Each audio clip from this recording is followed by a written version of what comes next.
Newly revealed messages from Boeing pilots show that the company has known for several months now that there were concerns being raised by pilots about the 737 MAX's safety. It's leading to questions of whether Boeing misled the Federal Aviation Administration. Amna Nawaz is back with the story. That's right, Judy. The messages in question were sent by a Boeing pilot back in 2016. That was more than 2 years before two fatal airline crashes involving that 737 MAX. Those crashes in Indonesia and Ethiopia killed 346 people. Now, an automated flight control and anti-stall system that's known as MCAS is at the heart of ongoing investigations. When the system was still being certified back in 2016, the Boeing pilot messaged a second pilot saying the system was difficult to control in flight simulations. In some of the messages, he wrote this, quote, "Granted, I suck at flying, but even this was egregious." And then there are, quote, "some real fundamental issues that they claim they're aware of."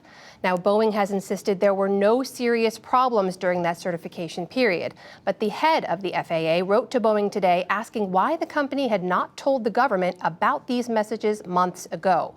David Shepardson of Reuters first broke this story. He joins me now. Welcome back to the NewsHour. Thanks. So at the time of this certification process back in 2016, what role are these pilots supposed to be playing? Right. So their job is to convince the FAA that this system is safe under a variety of different simulations, different tests, different various flight patterns. And during this period, they uncovered, it appears from these messages, more problems with MCAS, this anti-stall system, than was aware. Because remember, this system was designed to address the potential that the new plane with bigger engines, more fuel efficient, would stall, or would tend to push its nose to the ground. And Boeing has said this system would just operate in the background. Pilots didn't even need to know about it. It wouldn't be in the flight manual. And what these messages show or suggest is that at least internally, there were more concerns raised about this system than we knew about. Do we have any idea how this conversation went from here? If it got reported up, if it went all the way up to Boeing executives? We don't know that. There are, the Justice Department, the FBI, the Inspector General from DOT. There are a lot of reviews going on looking at this very question. Mm-hmm. We do know there are a lot of concerns that have been raised in a couple of reports about how the FAA delegates much of the responsibility for certifying new planes to Boeing itself.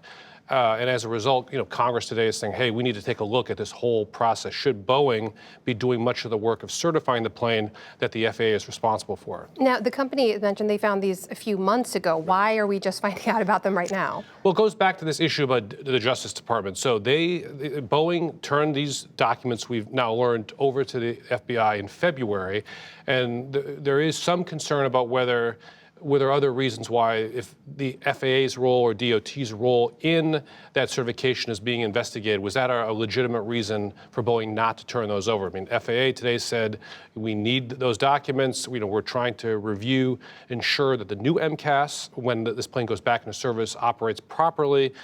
And we need to see everything. And the question is, are there more documents? Are there other shoes to drop about other concerns about this system? And the real heart of this is the question about what they knew about the MCAS system based on what we know in terms of the role it played in those two fatal crashes, right?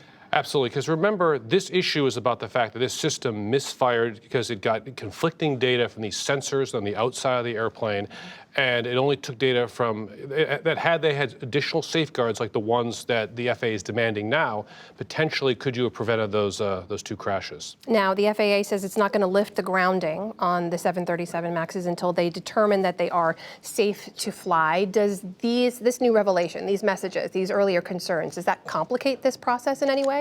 Well, it's certainly more bad news. We just saw this week that Southwest Airlines, the largest operator of these planes, has delayed their flights until at least February. Other U.S. airlines are until January. And I do think, I talked to the chairman of the House Transportation Committee, he said these do suggest that the FAA needs to make sure that Boeing is being completely upfront. There are no other documents or other issues about MCAS that aren't fully resolved.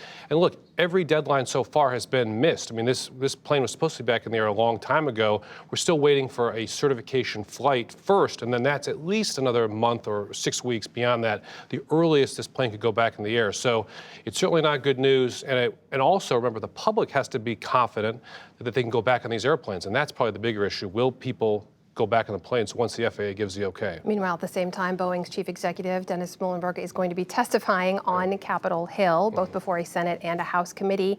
What are some of those key questions you think need to be answered right now? Well, first, he lost his title as chairman only 1 week ago today. The board stripped him of that title. And no, he's going to be asked a lot of questions. How come no one at Boeing has been disciplined or fired as a result of this? Is it really your position that Boeing did nothing wrong? I mean, publicly they've said, our only goal is to make a safe plane safer. And I think that's the key question they're going to be asked. Did Boeing make mistakes? Was this a preventable tragedy? What exactly did Boeing know about this key safety system? Did regulators know enough? And does the whole system of how planes are certified to operate need to be changed? I should point out again, you first broke this story. These are just some of the messages you've been able to uncover. Do you expect there could be more? Well, just late tonight, another 10 pages of emails went from the FAA to Congress from the same pilot involved in these in the internal text messages. So that sheds a little more light. They're not as explosive as what we've seen so far. But no, I think between the FBI, the IG, and others, more is going to come out about what exactly did Boeing know internally during that period. We'll be following your reporting for sure. David Shepardson of Reuters, thanks so much for being here. Thanks.